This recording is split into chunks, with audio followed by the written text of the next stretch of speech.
থেকে খরিদ্দার একটু কম নাই। টুপি তো আগের দিন যেন চলে এলো, আজকে ভালো চলা কথা, আজকে তো ভালো মাল নিয়ে কত এটা? বিটি আগের তো না বিটি গেছে? ওইটা আছে ওর ভিতর আছে না, আর ডবল আছে না, তাই দেখতে আগে 150 টাকা দিতে হবে না।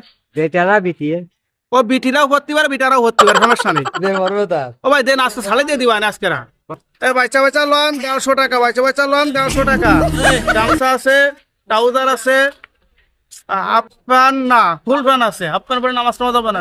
হ্যাঁ আসেন। মোটে কথা ভাই জিনিসটা দেখান তো ভাই। ভাই, এটা ভালো মাল বুঝছেন, সাদা দেবো না, এটাই দেবো। দেখি তারপর হচ্ছে এটা দেখেন কত ভাই প্রাইস? এই মালটা ভালো মাল বুঝেছেন আপনার, থ্রি কোয়ার্টার পরে অরিজিনাল সুতি, আপনি 200 টাকা দিয়ে নেন। ভাই মাল ছুটি তো কাজ যায়, আপনি 50টা দেবেন না মালটা?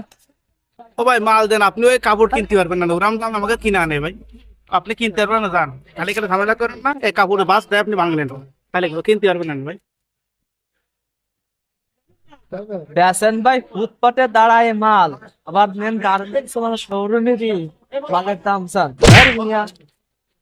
মানুষের যে বর্তমান মন মানসিকতা, এটা বেচা কেনা করে তো লাইন নেই। আমরা ফুটপাতে বেচা কেনা করতেছি, এই টাকা দিয়ে বাপ্পার ওষুধ কিনবো, তারপরে বিভিন্ন বিদ্যুৎ বিল দেওয়া লাগে, এ মানুষের তো চলা গেল না। কি অবস্থা খাইল ভাই? কি বক বক করতেছেন কেমন? মনে কি যেন মন খারাপ মনে হচ্ছে। আরে ভাই বক বক করবো না, এই মালগুলো মানুষ ধরলে একটা লেভেল দাম কোক, আমি 200 টাকা বলেছি, উনি 180 কোক, কিন্তু মোটে 50 টাকা কিভাবে কয় আমাকে মানুষ বলে মনে করেন, অথচ এই মালটাই কিন্তু ভালো দোকানে গেলি, ভিআইপি দোকানে গেলি, যা বলতে তাই দিয়ে কিনে নিয়েছে, তাই করবোটা কি আর সমস্যা, তাই ছাড়া সমস্যা না ভাই, তাই দোকান বন্ধ করে দেবো ভাই। তা কিছু নেবেন না, আমি তো এগুলো তো খাইল ভাই, ওসব কথা দিয়ে মন খারাপ করার কোনো কারণ নেই। কিছু ফালতু কাস্টমার থাকবে, ওইগুলো নিয়ে চিন্তা করা যাবে না। ব্যবসা তো ভালো জিনিস, তোমার যদি ঘর নিয়ে সামর্থ্য থাকতো তাহলে তো আর এই জায়গায় ফুটপাতে ব্যবসা করতে আসতে না।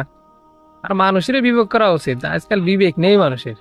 কি খবর কও, তুমি তোমার মতো ব্যবসা করো, ওই যে মনে করো যে উল্টো পাল্টা দাম করলো বেচলে না, ব্যাস যা কয় কই বাড়ে, মন খারাপ করার দরকার। কত ভাই এদের?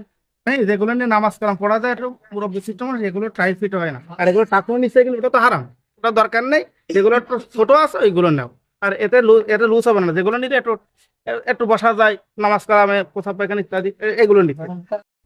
আমাদের সমাজে এমন কিছু মানুষ আছে যারা ফুটপাতে কাপড় সহ বিভিন্ন কিছু ক্রয় বিক্রয় করে, তাদের সাথে যেরকম আচরণ করে তাদেরকে মানুষই মনে করা হয় না।